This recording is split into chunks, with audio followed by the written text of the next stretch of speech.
Kasus yang dialami Hogi Minaya dan Arista sampai ke tingkat DPR. Komisi 3 DPR RI menggelar rapat dengan pihak yang terlibat dalam kasus Hogi yang dijadikan tersangka usai menolong istrinya yang dijambret.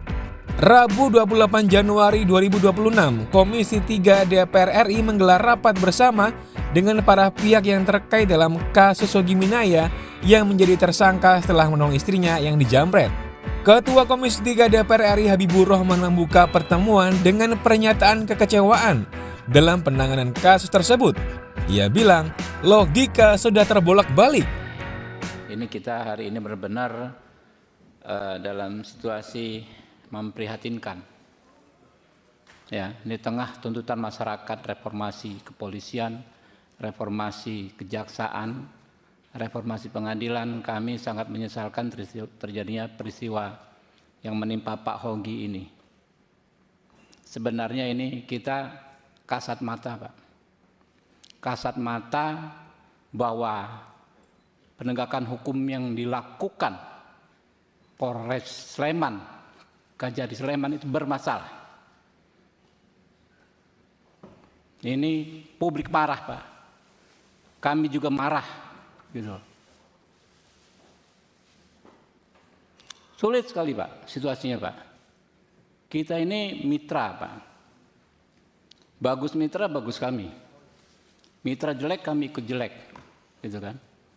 Penyusunan KUHP dan lain sebagainya, kami pertaruhkan kredibilitas kami untuk menjaga kepentingan kejaksaan dan kepolisian. Tapi praktek seperti ini ya membuat kami kecewa. Kita sudah tahu dari media dan gampang mencernanya. Jadi nanti saya, ya bapak-bapak sudah bawa ini. Tapi saya ingatkan, Pak, nggak usah lagi ngomong apa normatif. Kita ngomong ya yang substansi dan kedepankan hati nurani, Pak. Saya pagi tadi, Pak Kajari, saya berkomunikasi dengan Pak Jampitsus. Ya. Kalau ini saya yang ngomong Ketua Komisi 3 di ruang resmi Komisi 3, saya nggak mungkin bohong. Saya katakan gimana solusinya, Pak? Solusinya RJ, tapi ada keluarga korban, keluarga si penjamret ini, kuasa hukumnya, ada tuntutan semacam uang kerohiman. Astagfirullahaladzim. Ini orang sudah kebalik-balik logikanya, Pak. Sulit sekali kami menjawab masyarakat. Nanti kalau ada apa namanya maling, nggak usah kita kejar. Sebab kalau kita kejar dia nabrak sendiri, kita jadi tersangka. Jadi saya ngomong dengan Pak Jampidum. Pak. Udah, Pak, saya bilang KUHP baru ada solusinya. 65 huruf M jelas bisa dihentikan demi hukum. Nggak perlu RJ kalau kayak begini, Pak. Gimana kita mengizinkan kembali? Nanti bisa diperas lagi ini. Sudah jadi korban, jadikan tersangka, diperas lagi. Astagfirullahaladzim. Saya menyesalkan, di sini ada yang namanya Mulyanto. Saya menyesalkan pernyataan saudara. Mengatakan penegakan hukum bukan hanya soal kasihan-kasihan. Saudara harusnya pahami betul. Di KUHP baru, Pasal 53, ya, penegak hukum itu mengedepankan keadilan daripada sekedar kepastian hukum. Dalam pertemuan itu, anggota Komisi 3 DPR RI dari fraksi PDIP yang juga pensiunan polisi yakni Safarudin menanyakan bagaimana keputusan dari Kapolresta Sleman, Kombes Pol Edi Setianto Erning Wibowo membuat status Hogi menjadi tersangka.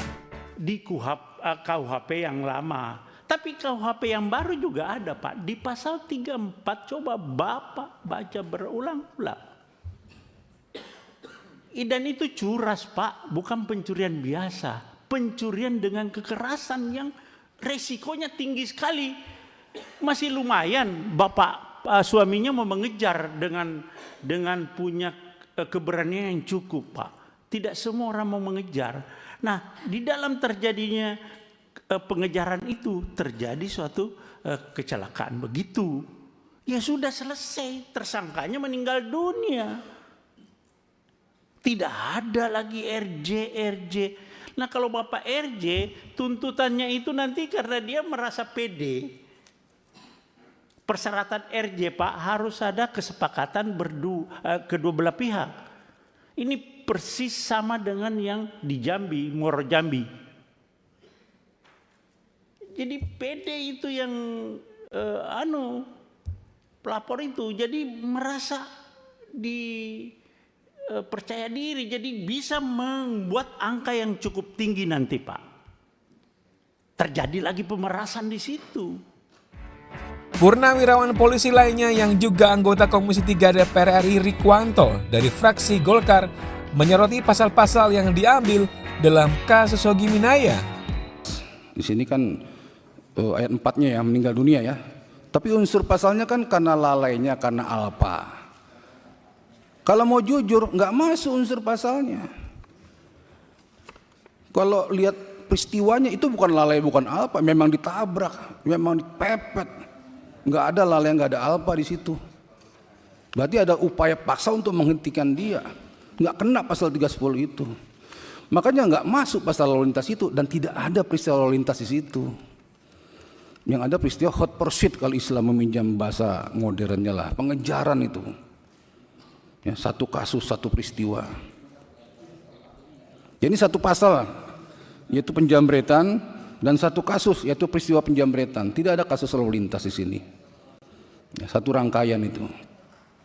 Jadi kalau kejadian sudah jelas, diurai sudah jelas, memang cukup unsur untuk dikatakan ini pidana penjambretan dan reserse sudah bekerja, terpenuhi unsur itu. Dan tersangkanya meninggal dunia sehingga dihentikanlah kasusnya karena tersangka meninggal dunia. Case close, tutup, selesai. Nggak ada kasus lalu lintas itu. Terlalu jauh. Apalagi minta pendapat ahli. Maaf nih, apa sudah nggak mampu lagi berpikir sampai minta pendapat ahli untuk mindset yang seperti saya, sesederhana itu gitu. Di sisi lain, anggota Komisi 3 DPR RI fraksi Nasdem, Lola Nelria Octavia memposisikan diri sebagai masyarakat sipil. Ia bertanya, cara membela diri saat mengalami kejahatan, namun jangan sampai mengabaikan keselamatan si pelaku kejahatan. Bila saya di posisi yang saya itu dalam posisi kepepet, kejepit, atau apalah namanya, saya itu dalam situasi menghadapi kejahatan, ya kan? Dan saya itu punya kesempatan karena di situ tidak ada penegak hukum yang bisa dimintai bantuan atau polisi ada di tempat. Menurut Bapak dan Ibu, apa yang saya bisa lakukan sementara sebenarnya saya punya kesempatan? Misalnya saya bawa mobil, dia bawa mobil, dia melakukan kejahatan, terus saya kejar, gitu kan? Atau dalam situasi bagaimana sebaiknya saya melindungi diri saya atau saya punya kesempatan untuk membela diri tanpa saya juga tanpa mengabaikan keselamatan si penjahat. Jadi saya lagi bingung untuk menyelamatkan diri saya, tapi saya juga harus memikirkan cara untuk saya membela diri jangan sampai si penjahat ini terluka atau bagaimana? Caranya bagaimana itu? Coba saya butuh saran. Nanti kalau saya kejar, dia misal pakai mobil, saya kejar nih, gitu kan. Di depan ada jurang, dia nggak ngerem, dia masuk jurang, mati. Saya yang disalahin, atau gimana nih? Nah itu saya butuh penjelasan dan penerangan seterang-terangnya supaya saya nggak salah dalam membela diri saya. Kalau saya dalam situasi kepepet atau ada penjahat atau apalah. Sebagai masyarakat hukum, saya butuh jawaban nih dari bapak-bapak dan ibu-ibu penegak hukum di sini. Karena luar biasa, bayangin aja, coba selama ini kami di Komisi 3 bagaimana caranya kita menegakkan sama-sama keadilan untuk masyarakat, apalagi untuk kawan-kawan kita Polri di sini. Ini izin Ketua, saya bacakan di sini. Ini nih banyak sekali akhirnya. Terima kasih Pak Polisi atau Polri, cita-cita aku dan kawan-kawanku untuk jadi penjamret profesional akhirnya tercapai. Kalaupun kami meninggoy dengan terhormat. Bahkan korban kami akan ngemis-kemis minta maaf sama keluarga kami.